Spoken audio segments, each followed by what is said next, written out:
Step 8, the final chapter, the important discipline of fasting. The important discipline of fasting. I know many of you are excited about this chapter. And again, I'm going through my book, What Works When Diets Don't, putting it on Audible and also making some podcasts. The other one that will go along with this chapter is feasting and fasting. What works, what doesn't, and why feasting and fasting. It's a book on fasting that I wrote, fairly short. And all these are available, of course, where books are available, but they are available on the church website, westsidechristianfellowship.org, as a free download. So you can read these books right now. After this, you just go on, log in and start your journey.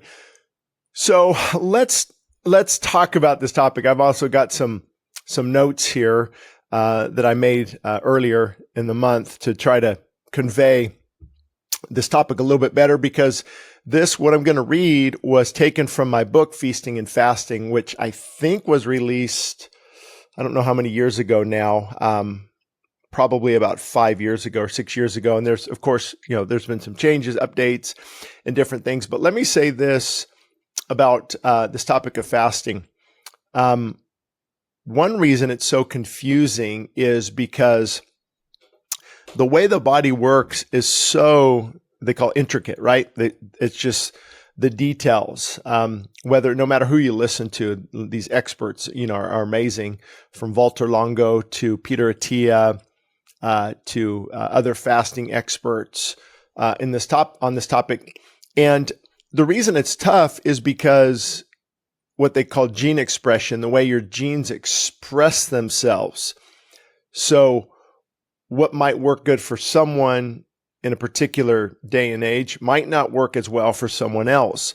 And so that's why you have all the different, topics on fasting, OMAD, 1 meal a day, pros and cons to that, high carb, low calorie, or high protein, low calorie.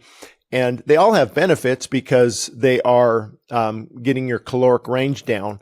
So when we talk about fasting, though, I think it's important to note it really depends on what you're trying to do, because the Bible's clear that fasting, actually the word means to shut, or actually to cover the mouth. So I'm covering my mouth here, and that means nothing comes in.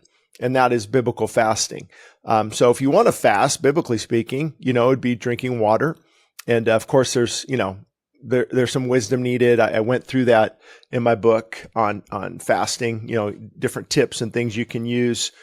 If you want to take a multivitamin or mineral, if you want to take some other supplements such as magnesium, potassium, and the other trace minerals, but you have to be careful because you want to, overload on those. Your body is well aware of what it needs, and it's able to get vitamin and mineral storages from other areas of the body. Same with the trace minerals, and so it depends. I mean, that's why we could write, I guess, each chapter on all these different fasts. So you have to find out what you want to do. And then, how, again, gene expression, what the needs are. So let's for example, the fasting mimicking diet, most have it as whole plant-based, low calorie, very high carbohydrates. I think only 10% protein. But the thought behind it is they're trying to restrain the activation of mTOR. And I've been talking about that. Won't go into a lot of details. Mammalian target of rapamycin, which this area of the cell, or how it affects the cells for longevity. It appears that the more mTOR, along with insulin-like growth factor 1, they work together to, increase the size of cells and different things, but they also, many believe, work against longevity. So you don't want the mTOR high all the time, or the IGF-1, especially in the case of cancer and different things. So that's why they go low, high carbs, especially if you're trying to get the body clean and reset. But then there's others who recommend, 500-600 calories, mainly high protein. And I don't know if you've ever tried 600-700 calories a day, 800 on some of these diets, but it's no joke. It's hard. I almost prefer water fasting once you get through a couple days, because that gnawing hunger isn't there. But also you can go into ketosis on 500 calories of mainly higher protein. What I mean by that is probably 60% protein. And their thought behind that type of diet is you're preserving the muscle. if you're getting enough protein in, right around 800 calories is enough to at least preserve or maybe lose a little bit of muscle, but not much at all compared to, other types of fasting, water fasting. But even with water fasting, your body goes into protein sparing mode. So, in the future, I think a lot of these people will be maybe changing their opinion, changing their insight. The first sin in the Bible was the violation of a dietary restriction. Eve with the fruit, or Adam with the fruit as well. And the first sin in the Bible was a violation of a dietary restriction. That's why fasting is so important. Nahum Sarna said, unrestricted freedom does not exist.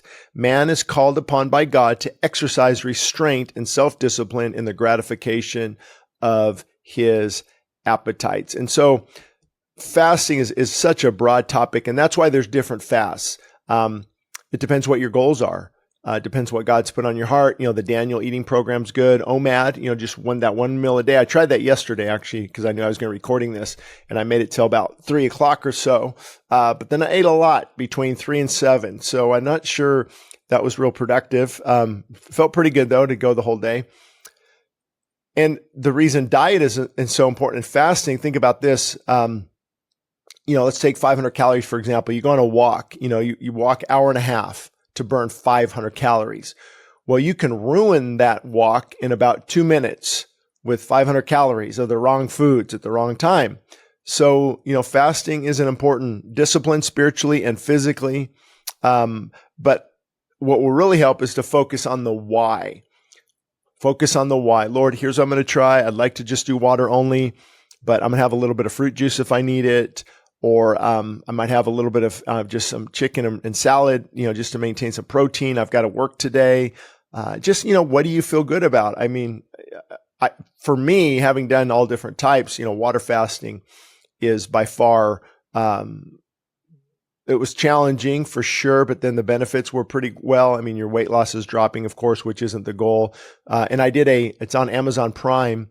I think it's called One Pastor's 40-day journey, fasting. And it was mainly water for 40 days. Obviously I'd have some bone broth, a little bit of juice if I had to get through a Sunday where I preached 3 times. And, but man, it was just, there were some times that were amazing and there are other times that were amazingly challenging. So that's what I would do. I would find out what kind of fast, for how long, and then the why. Why am I doing this? So prodigal sons, spouses that need to come to the Lord,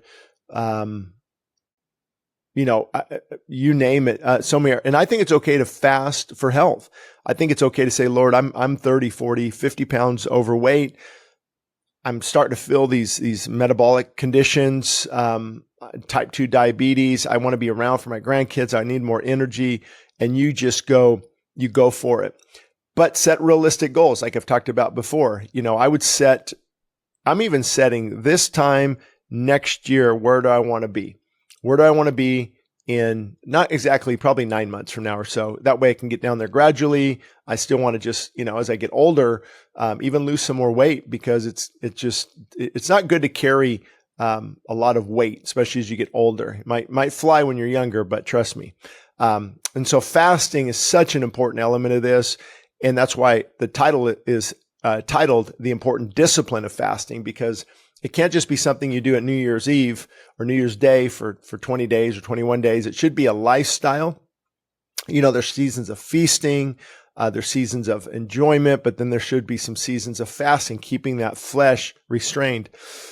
And so let me get right to the manuscript, and I'll add some things as we go. As I stated before, you choose. Will it be the pain of discipline or the pain of regret?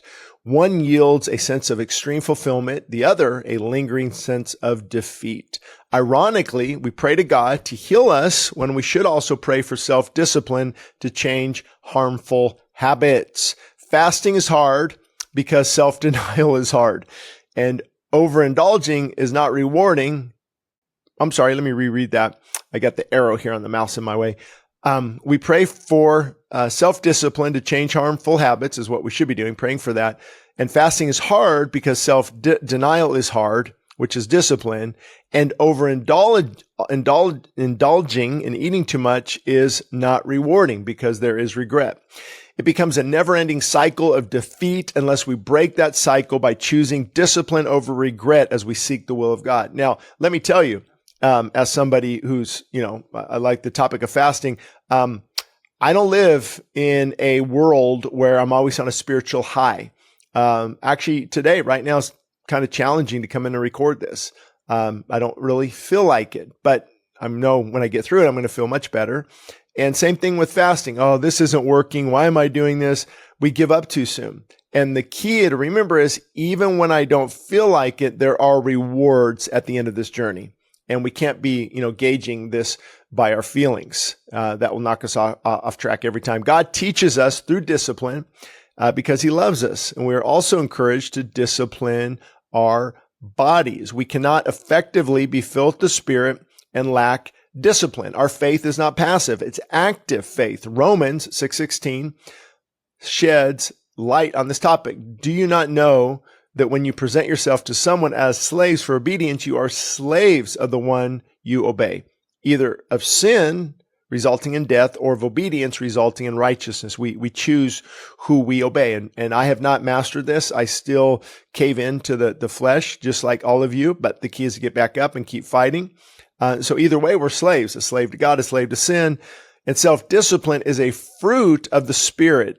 And according to 2 Timothy 1:7, that will reveal itself in your life as you seek to follow God. So those who say that discipline is legalism are dead wrong. We are called to yield to the Spirit and quench sin. But when we yield to sin, we quench the Spirit. Fleshly appetites are subdued when fasting. Fasting is challenging because the flesh always wants to negotiate with us. It says, can't we meet in the middle? Don't completely remove food. That's too extreme.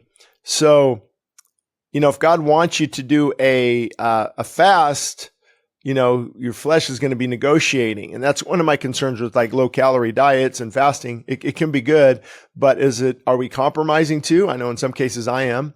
In some cases I'm not. It depends really, if you have peace on where God is leading you.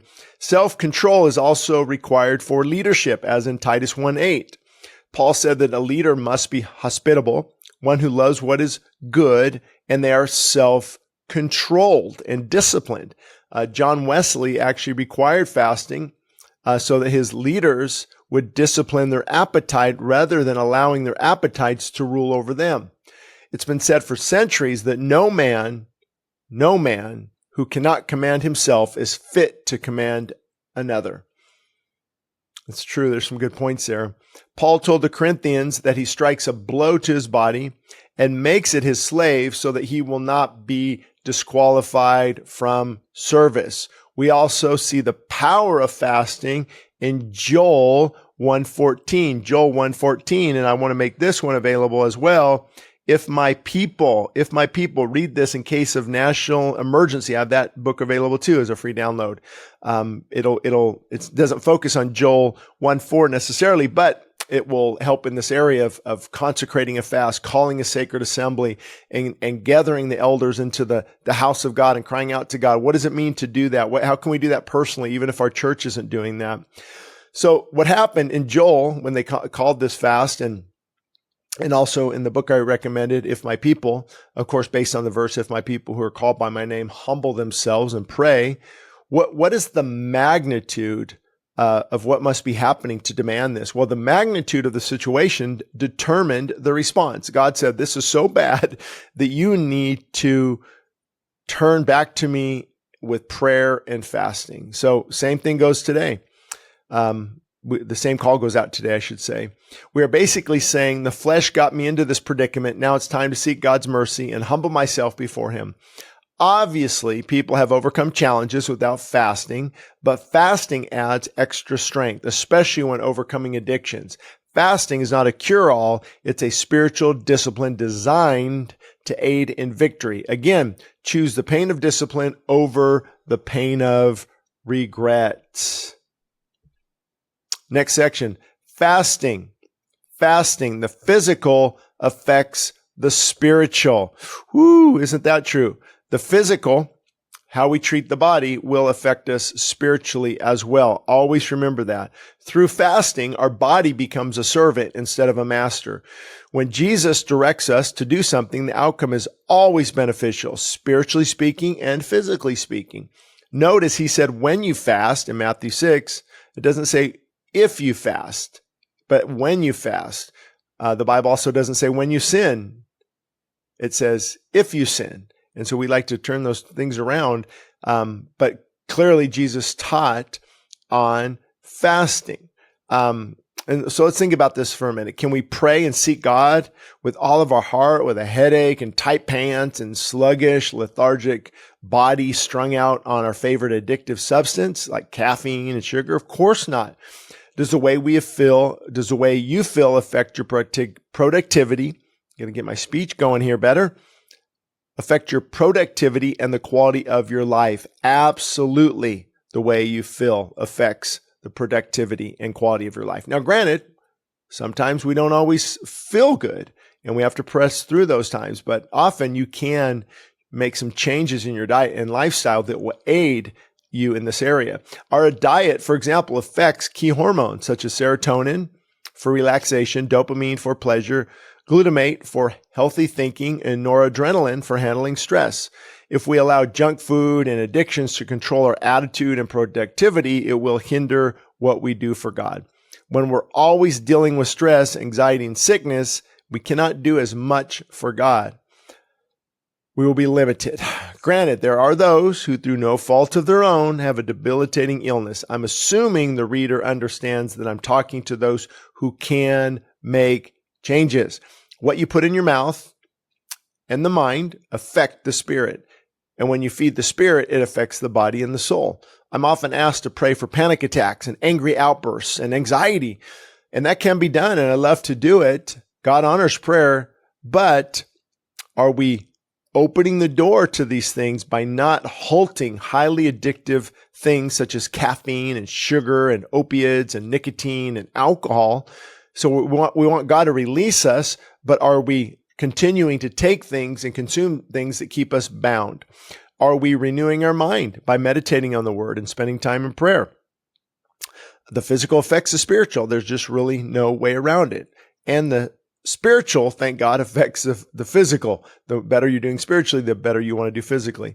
Much of the healing that I've witnessed over the years was the result of renewed stewardship of the body. Hear this loudly, hear this clearly.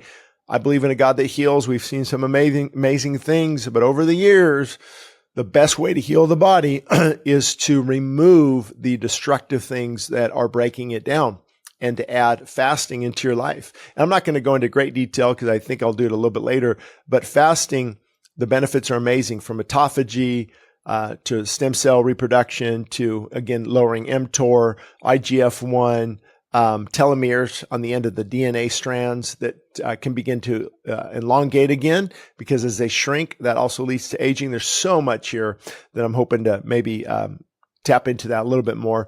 But we also know that emotions such as anger and bitterness and jealousy are toxic to the body.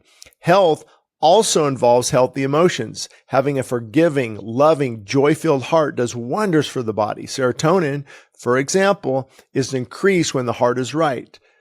And this critical chemical also is affected by diet and exercise. Isn't that amazing? It's not like, these things don't matter. How you eat and how you take care of your body will also affect serotonin levels and dopamine, all these different things that affect our mood. Again, I'm not suggesting that health should replace God and prayer, right? I'm hoping none of you caught that, or thought that, I should say. It should complement our relationship with the Lord, supplement it. It should not replace it. We should steward the gift of health. No one is perfect, but we are called to discipline our bodies and use wisdom. God does heal miraculously, even in our ignorance, even when we sin, but that shouldn't cause us to neglect our health. With more than 12 million, and that was at the time of the writing of this, I don't know where this is going to be, now, 12 million U.S. children are obese. Wow. And millions more are being malnourished. And that's one of my big concerns with those on food stamps. and limited income is the quality of the food is very poor. And if that's you, I would buy things like beans, let them soak. You can get a lot of beans, a lot of nutrient dense food, sweet potatoes, and you can eat really good, but you have to be strategic. Also, caffeine and soft drinks are the number one drinks for many, including this income bracket. And you really got to get rid of those things. It just deteriorates the body. It's terrible for the body. And all of this junk food is fueling this disease epidemic. Yet we pray for God to heal rather than ask for his help with self-discipline to change harmful habits. What's wrong with this picture? There are multitudes of diseases which have their origin in fullness and might have their end in fasting. Quoting somebody from decades gone by, I don't recall his name, the doctor, there are multitudes of diseases which have their origins in fullness and will have their end in fasting. In other words, lots of diseases are started because we eat too much. And so you can bring that disease to an end by fasting. I'm going to see here when the next section is, to talk a little bit more about autophagy and things like that. When I go in deeper, obviously what I said before in this book, Feasting and Fasting, you can download free. And also for those interested, Help I'm Addicted is really good. Help I'm Addicted, Overcoming the Cravings That Overcome You. All these books right now, church website, westsidechristianfellowship.org, and you can start reading these along with obviously the one I'm doing right now. So let's keep going here.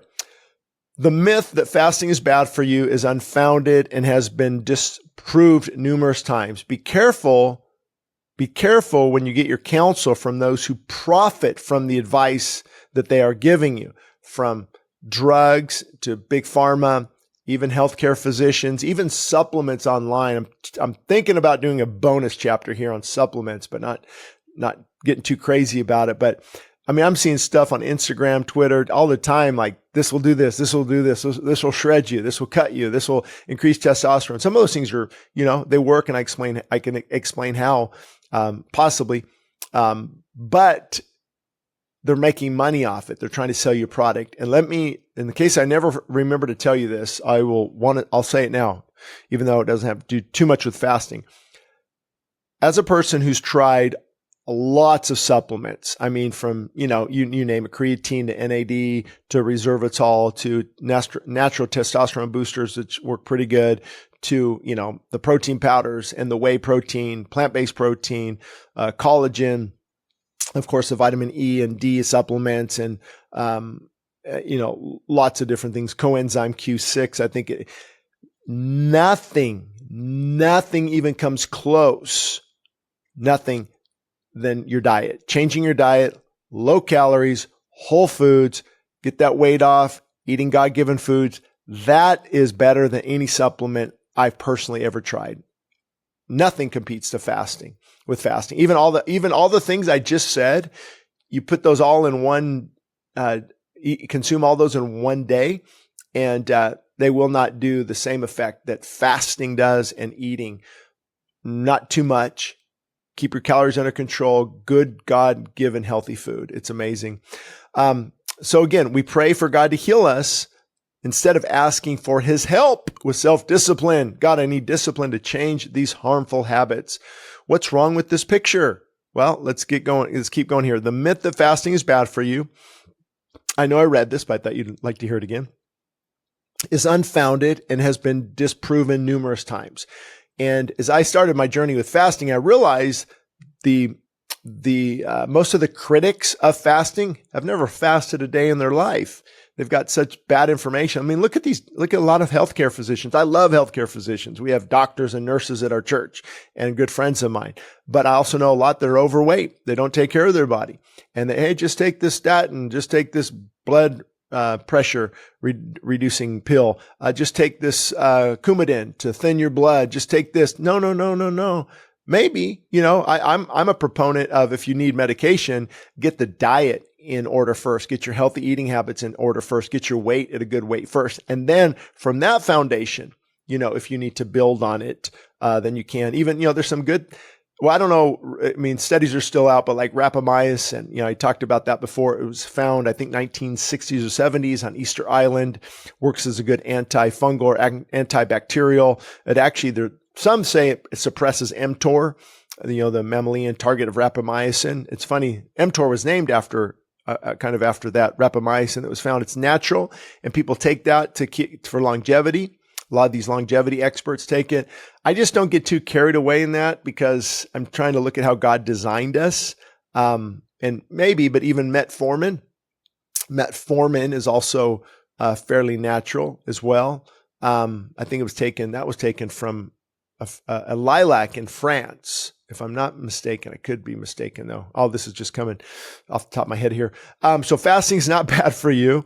I vividly recall the story of a man who had colon surgery, yet he might not have needed it. He could have changed his diet, fasted, and probably healed that area of his, again, disclaimer, fasting doesn't heal.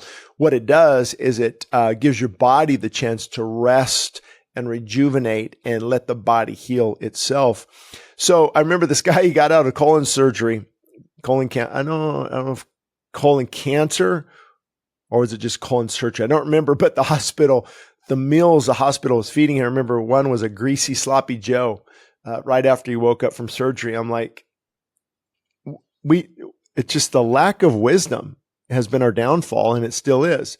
And for more on this topic, how the physical affects the spiritual, you can actually go on my YouTube channel or Rumble channel and search for The Doctrine of Man, Sin and the Curse. The Doctrine of Man, Sin and the Curse by Shane Idleman. And I go into more detail on that. But it's been estimated that nearly 75% of U.S. clinical trials in medicine are paid for by private companies who benefit. Bing, bing, bing, bing, bing. Repeat. Did you catch that? See, I told you I start feeling better once I got in here. It's been estimated that nearly 75% of all clinical trials in the U.S. are paid for by the private companies who benefit from them. Folks, we need to use wisdom. You need to be the best doctor you have.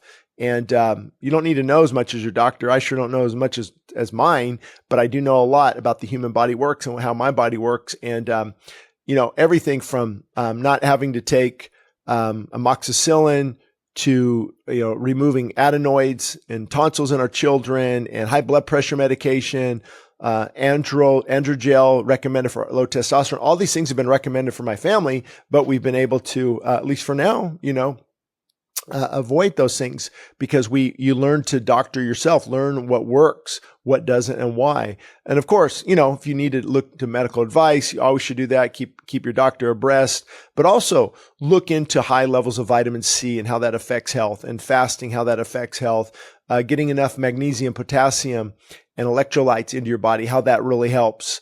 Get rid of the junk food and the fast food, and watch the changes that'll be made.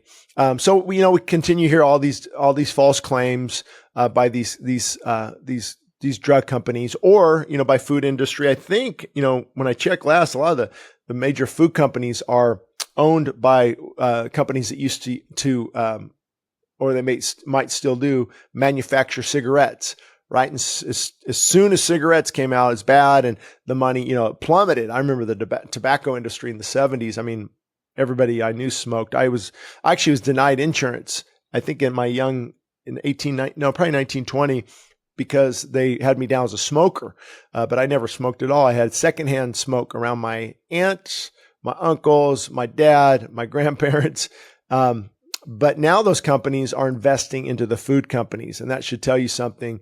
That's why they'll advertise, eat this children's cereal. Just ignore the harmful GMOs, food colorings, additives, preservatives, and toxins, right? I mean, America, wake up. You are what you eat. Fasting doesn't kill us. Overconsumption and consuming empty food is what kills us.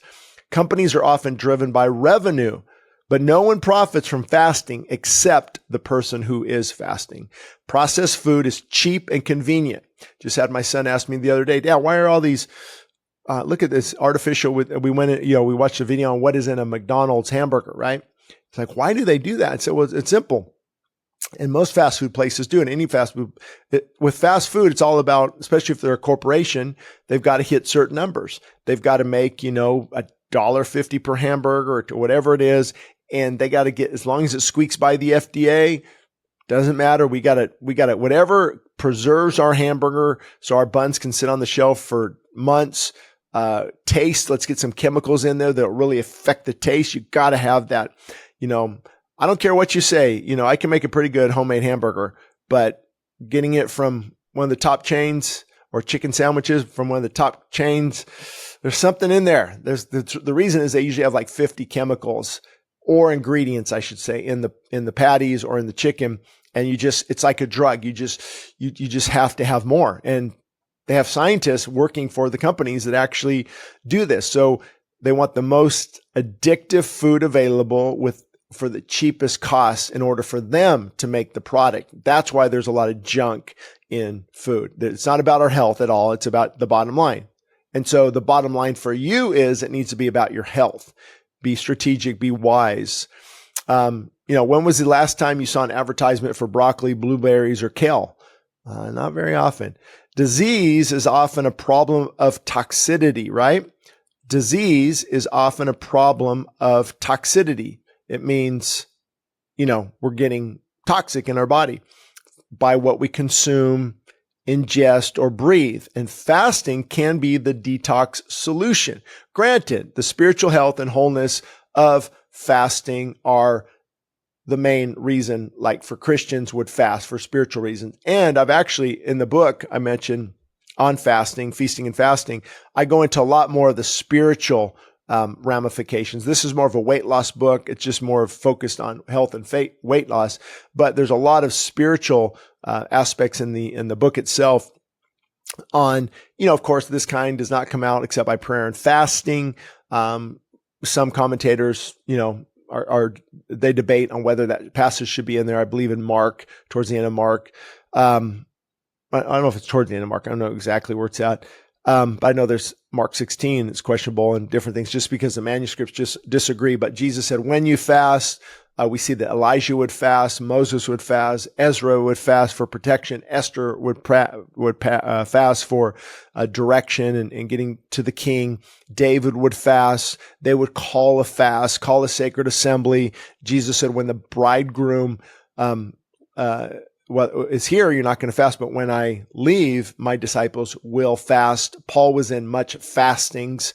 The Didache or Didacte, early church writings talk about fasting before baptisms. The early church would fast. If you can read some of Ignatius or Polycarp or Justin Martyr, Ignatius, Irenaeus, there's works on fasting, and it was such an important element of the church. And so the spiritual benefits are huge.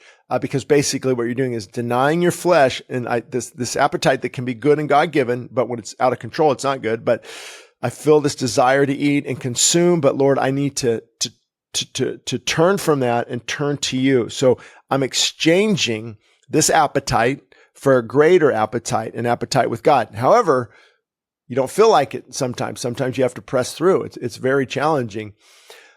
Dr. J.H. Tilden said, after 55 years of sojourning in the wilderness of medical therapeutics, meaning after 55 years of being a doctor, I'm forced to declare that fasting is the only reliable, specific, therapeutic eliminant known to man. Right, to eliminate disease and to eliminate sickness. It's the only one that really works. Dr. Joel Fuhrman said the body's wondrous ability to self-digest and destroy needless tissue such as fat, tumors, blood vessels, plaque, and other non-essentials, and diseased tissues while conserving the essential tissues like muscle and, of course, vital organs gives the fast the ability to restore youth to the system. That's where that word autophagy comes in. I've talked about before, autophagy. It's a Latin word, means self-consuming. And so the body, instead of consuming your muscle and your heart and your liver and your kidneys, during fasting, it begins to consume tissue that is dead, bad cells, senescent cells. It will also begin to convert fat into fuel through ketone bodies or that are used, converted. to fuel for the body. It breaks down the fat as well. And then there was a doctor, his name was Yuri Nikoliv. Yuri Nikoliv, I believe. He's a psychiatrist at the University of Moscow, but this, I believe, is probably back in the 70s or 80s. He treated schizophrenics with water fast for 25 to 30 days. You can research all of this. This was followed by 30 days of eating healthy food, God-given food, and about 70%, this is huge, 70% of his patients remained free from the symptoms for the duration of the 6-year study. The health benefits of fasting are incredible. And what happens with water fasting, you go that long, you're just getting, the deeper, here's the deal. People say, well, how long should I go? Technically you should go till the body tells you it's hungry, but that could be a long time. But the deeper you go, you get past 4 days, 5 days, 7 days, 10 days into water fasting, the deeper you're just going deep now. You're getting eyesight is repairing. Your microbiome has been reset. Old injuries are starting to heal, but it's so hard for many of us to go that long.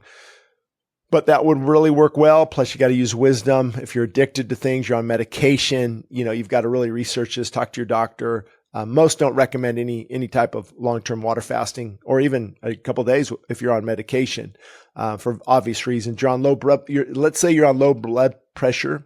It's hard to say. Low blood pressure medication. Fasting lowers your blood pressure.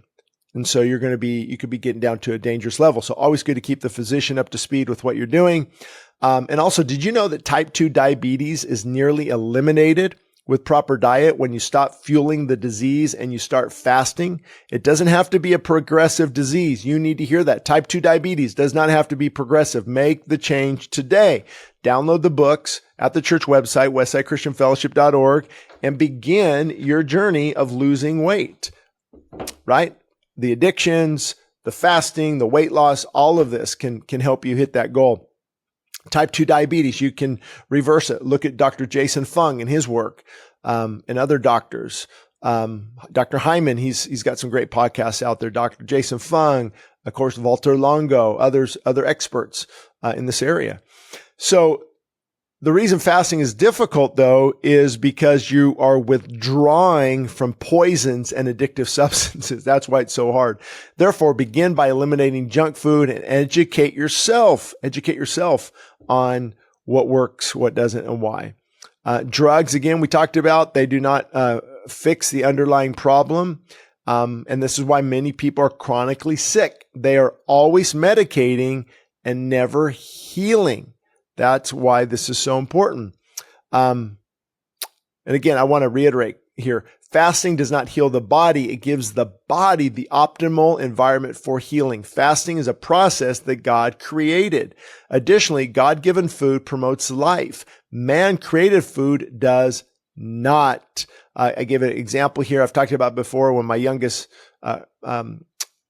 daughter was not breathing well at night, and the physician wanted to remove her tonsils, her adenoids, everything was inflamed. We got to get her to surgery. And so I just took her to prayer, got her off sugar, just only on God-given food. I would take her on a drive each day and have her take a good long nap in addition. So sleep, good night's sleep, healthy food. And then I think within the week, I think it was more like 4 or 5 days, she's breathing well, and everything worked out well. Now, not saying there isn't a time and a place for surgery, but we got to run to the great physician before other physicians. Also, we had ear infection that would have been lingering in her ear. That healed as well by taking the season of focusing on health and fitness. And I've had other kids, they've been advised to take amoxicillin, for a tooth infection or strep throat. And we usually pray about it. Give it the night. Lord, what do you want to do? Maybe take some colloidal silver, high dose of vitamin C, different things. And 9 times out of 10 in the morning, the prayer helped, of course, too, but also changing their diet, getting them off sugar, and they feel a lot better. And then there have been other times, I don't think I've taken antibiotic. It's probably been, once or twice in a decade. But not sure when you're listening to this. This is summer 2024. I finally had to take medication for pneumonia and was getting really sick. It wasn't getting better after 5 days, and that really jump-started me. So I'm not totally against these things, but if we're taking too much antibiotics, I mean, the word means antibiotic, against life. And so it will kill all of your good gut bacteria as well. And your immune system will be susceptible. So there's a way to introduce probiotics and prebiotics and things like that. This isn't a book for that, but there is, you got to be strategic when you do these things. So, I have friends who are doctors. I deeply respect them. They're well trained in easing the symptoms, but most are not educated in going to the root problem and fixing it. For example, how many men are told to take androgel for low testosterone, or that was back maybe a couple of years ago, or TRT therapy? There might be a time and place for that, but I've noticed and I've found that most of the time, you lose weight, you begin eating healthy, exercising, avoiding getting rid of alcohol, the sugar, even managing stress and getting good sleep. Boom, your testosterone is going to go from 150 up to 550, 600, just from doing that. Especially if you're, taking vitamin D, you're incorporating some fasting. It's not hard to get these these levels up naturally. And my concern is we take a pill or an injection that really doesn't fix the problem. Because, for example, TRT, what you're doing is you're injecting synthetic into your, usually your hip or buttocks, synthetic testosterone, usually cypionate, propionate, ethionate, and depending on what your doctor wants to do, some are water-based, some are oil-based, and how long it stays in the system. But that's just, okay, my testosterone's low, so let me put in a synthetic testosterone? I mean, that doesn't make sense. Let me find out what's causing this and let me fix that. Now, after all things are looked at and you pray about it, maybe, you might need to take that medication. Again, I think medication can be a blessing. I think doctors are a blessing, but anytime you go to far extremes, you got to come back. So, before the invention of antibiotics, penicillin, everything we've learned in the medical industry, now, we've gone so far to the extreme. Now we want to medicate everything. Let's take a pill for your high blood pressure. Let's take a pill for type 2 diabetes. Let's take a pill for heart disease, when most of the time those can be corrected by fixing and your lifestyle. And even me, I started late in the game. I mean, I abused my body pretty bad, up until I was 30 with steroids and alcohol and bad food. And, I was around a lot of secondhand smoke. And so I don't know how long, I don't know what the ramifications that will have on my health, but for the rest of my life, what I can do, I'm going to try to do. And I remember too, a few years ago, a doctor warned me about my high blood pressure, and he wanted to send me home with 2 different types of high blood pressure medication. So before leaving, I asked, hey, did you happen to use the large cuff, large cuff for men? And they didn't. And so when he did, the blood pressure came back normal. So see, we have to be careful here. And I remember in the office of a cardiologist, they had a big sign by the pot of coffee: don't consume before a stress test. Well, how about be careful anytime? I mean, it's because they know cortisol causes stress. Caffeine is a central nervous stimulant. It's a drug, but it's hard to apply what we know, right? We love good news about bad habits. I've heard Dr. Alan Goldhammer say that a lot. We love bad news about good habits. So what we need are more physicians who understand how the body works and that can help us. We also need to go to God's word and not quick fixes or buying these products or these pills or all these different things. We need to go to God's word. We need to incorporate fasting into our life. If you're going to use supplements, okay, just maybe a few here and there, research them, know how they affect the body, but nothing is going to work as well as a good, healthy diet along with prayer and fasting.